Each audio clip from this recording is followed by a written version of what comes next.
Agora vamos falar de uma polêmica. Apenas o deputado Lúdio Cabral votou a favor da proposta do governo do estado de decretar feriado prolongado de 10 dias como forma de conter o avanço da Covid-19 no estado.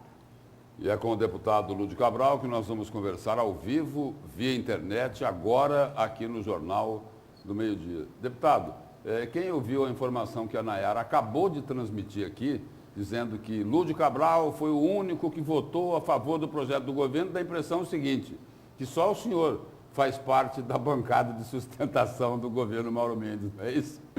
Boa tarde. Boa tarde, Lúcio. Boa tarde, Nayara. Boa e é tarde. exatamente o contrário. Eu faço oposição ao governador do estado. Mas assim, eu estou como deputado e, graças a Deus, sou médico sanitarista nesse período tão grave que a gente está vivendo. E eu estou acompanhando a curva da epidemia desde a confirmação do primeiro caso no território de Mato Grosso, no dia 20 de março do ano passado, há 1 ano e 4 dias. No dia 22 de janeiro, Lúcio, Nayara, eu encaminhei um ofício ao governador, pedindo a ele, recomendando a ele, em caráter de urgência, que já decretasse quarentena de 14 dias no território de Mato Grosso, porque os indicadores epidemiológicos já mostravam um cenário de colapso que nós viveríamos a partir do final de fevereiro. No dia 26 de fevereiro, eu reencaminhei a mesma recomendação ao governador e também encaminhei ela na forma de uma denúncia ao Procurador-Geral de Justiça para que o governador cumprisse o decreto que ele assinou em junho do ano passado e decretasse quarentena no território de Mato Grosso por 14 dias. Exatamente em função do colapso que estamos vivendo há mais de 20 dias do sistema de saúde.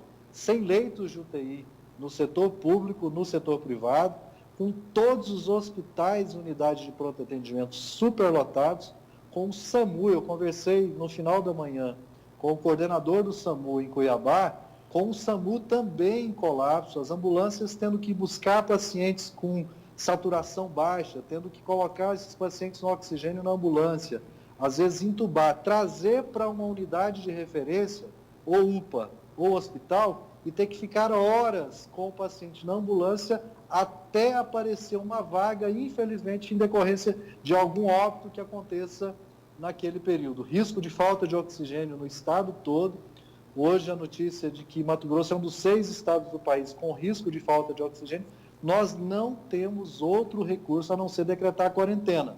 À medida que o governador apresentou ontem na forma de um projeto de lei antecipando o feriado, embora não fosse o que eu estou recomendando desde o final de janeiro, já era uma medida a mais no sentido de buscar reduzir a circulação de pessoas. Nós estamos de quarentena, com fiscalização rigorosa de aglomerações e com medidas econômicas, Lúcio e Nayara, para proteger a economia e a nossa população. Mato Grosso arrecadou ano passado 3 bilhões de reais a mais do que em 2019 e precisa utilizar esse recurso para assegurar renda para o trabalhador informal, para o desempregado, para o micro, para o pequeno, para o médio empresário, especialmente dos setores mais afetados pela pandemia, para que a gente consiga ter um guarda-chuva econômico, sanitário, que nos permita atravessar esse momento tão dramático que nós estamos vivendo na pandemia. É o pior momento desde o início da pandemia. A semana epidemiológica de 14 a 20 de março foi a semana em que nós tivemos os indicadores mais graves de toda a pandemia no nosso território. Agora, deputado, o projeto, segundo colegas seus, o projeto que o governador mandou era um projeto que, na verdade, não era para barrar a Covid, porque ia decretar o feriado. O feriado ia ter as regras, segundo colegas parlamentares seus, ia ter as mesmas regras de um feriado, ia aumentar o horário de funcionamento de um segmento específico. O patrão ia ter que pagar, aquele que não pode fechar as portas, ia ter que pagar pelo dia trabalhado. Ou seja, eles levantaram isso, de que o governo não fez um projeto consistente para mandar para a Assembleia. E, no fim das contas, que o governador jogou a culpa nos parlamentares. Olha, infelizmente, assim, vocês não têm noção do tanto que é difícil para mim lidar com esse senso comum dentro da Assembleia e com a falta de coragem de enfrentar interesses de determinados poderosos que detêm o poder econômico no nosso Estado. A Assembleia tem o dever de entender a gravidade do momento que estamos vivendo, não haveria necessidade do governador encaminhar esse projeto de lei para a Assembleia. Agora, se ele encaminhou esse projeto, é melhor ele do que nada. A Assembleia tinha o dever de aprovar. E é lógico que, ao lado disso, assegurar as condições para que não haja qualquer tipo de aglomeração nesse período de 10 dias, para assegurar proteção econômica para quem fosse atingido por essas medidas. O que nós não podemos é ficar na situação em que nós estamos, porque a impressão que passa é que foi um jogo combinado, um jogo de faz de conta. O governador, que poderia decretar quarentena, não decreta, encaminha para a Assembleia um projeto de lei antecipando o feriado, a Assembleia rejeita esse projeto e fica tudo como está. A sensação que dá é que é um jogo combinado entre governador do Estado e deputados que o apoiam na Assembleia Legislativa para expor a população cada vez mais ao contágio. Eu não quero acreditar que seja isso, porque a mesma Assembleia ontem aprovou um requerimento que eu estou há várias sessões tentando aprovar, que é o requerimento de recomendação ao governador da quarentena. Ninguém faz nada e todo mundo lava as mãos? Não pode. Deputado, o momento é muito grave. Deputado, em cima do que o senhor acabou de falar agora aí, o senhor fez aí críticas aos deputados por não terem aprovado esse feriadão que foi proposto pelo governo. O senhor diz aí o seguinte, que pode ter ocorrido aí um jogo vergonhoso, um vergonhoso jogo combinado, e o senhor falou em poderosos. Quer dizer, os deputados estariam recebendo ordens de quem? Quem é que manda lá? Ô, Lúcio, assim, deixa eu fazer uma comparação que às vezes a gente não se atenta a ela.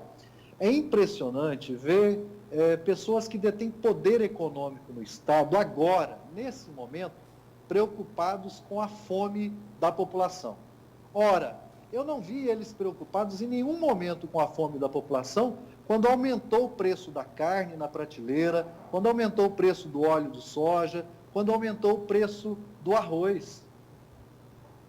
Quando os produtos da cesta básica encareceram, eles estavam de sorriso largo, acumulando lucros com essa situação. Aí agora, quando há necessidade de se decretar uma quarentena para proteger a saúde da população, porque não há mais leito disponível para o pobre, para o trabalhador, o muito rico ainda pode tentar um leito em outro estado do Brasil, mas o trabalhador depende do SUS. Então, assim, é uma hipocrisia, num momento grave como esse, em que há necessidade de decretação de uma quarentena, que tem que ser acompanhada de medida econômica. O trabalhador informal, o trabalhador desempregado, ele precisa de renda.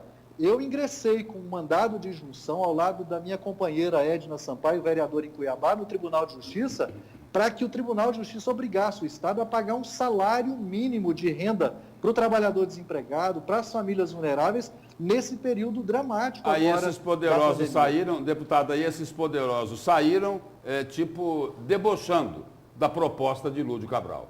Esses que estão, assim, morrendo de preocupação de quem está passando fome.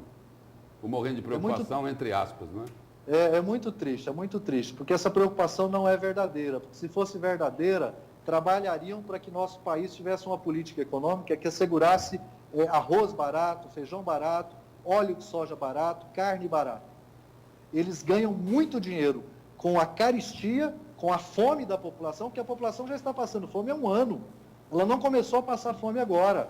Ela não vai começar a passar fome porque nós decretaremos 14 dias de quarentena num momento tão dramático em que a saúde dela precisa ser preservada e que ela não pode ser colocada diante da escolha de ou eu trago comida para casa junto com o vírus ou eu passo fome. Ora, o Estado tem que decretar a quarentena e ao lado da quarentena dar apoio financeiro para quem é mais vulnerável, para quem sofre. Aí eu estou falando do trabalhador, mas estou falando também das empresas. E a Justiça, deputado, tinha que cobrar isso também, não é? Né? O Ministério Público tem que cobrar isso também, do próprio governo do Estado. Eu espero, sinceramente, que isso aconteça nas próximas horas, Lúcio, porque assim, o governador ontem, depois que a Assembleia rejeitou o projeto dele, se deu como conformado. Eu não tenho poder absoluto, eu dependo da Assembleia. Ora, para tomar uma decisão na condição de autoridade sanitária e cumprir, respeitar um decreto que o próprio governador assinou no mês de junho do ano passado.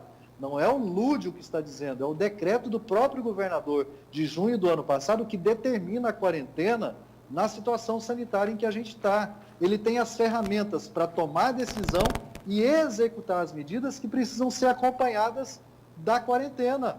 Medida econômica para proteger quem precisa de alimento em casa, para quem precisa de proteção para atravessar a tempestade, medida de fiscalização para assegurar o rigor no cumprimento da quarentena. Quem tem essas ferramentas é o Poder Executivo e precisa colocá-las em práticas. Eu espero, sinceramente, que o Ministério Público, que o Poder Judiciário, diante dessa situação triste, do Poder Executivo não fazer o que tem que fazer, da Assembleia não se posicionar minimamente no sentido de assegurar a aprovação dessa lei da antecipação dos feriados, que não é o que eu gostaria que fosse. Para mim, o governador não precisaria ter mandado projeto de lei nenhum para a Assembleia, tinha que ter editado o decreto de quarentena e ponto final. Colocar as forças de segurança para fazer o decreto ser cumprido, para que não aconteça nenhum tipo de aglomeração e, ao lado disso, proteção econômica para quem precisa, porque o Estado tem mais de 3 bilhões de reais no seu caixa e pode colocar na nossa economia. Ficar batendo cabeça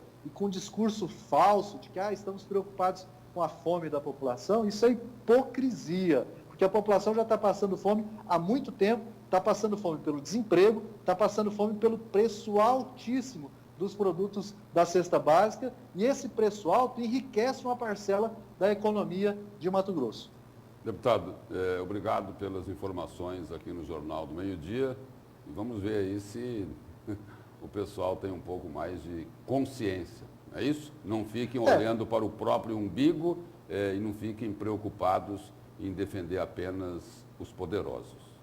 Obrigada. E assim, Lúcio, obrigado, agradeço, e por fim, assim, só as pessoas precisam também se conscientizar e se proteger. Eu estou desde fevereiro vendo famílias inteiras, com 5, 7, 8 pessoas infectadas ao mesmo tempo, internadas ao mesmo tempo e, infelizmente, morrendo uma atrás da outra. Obrigada.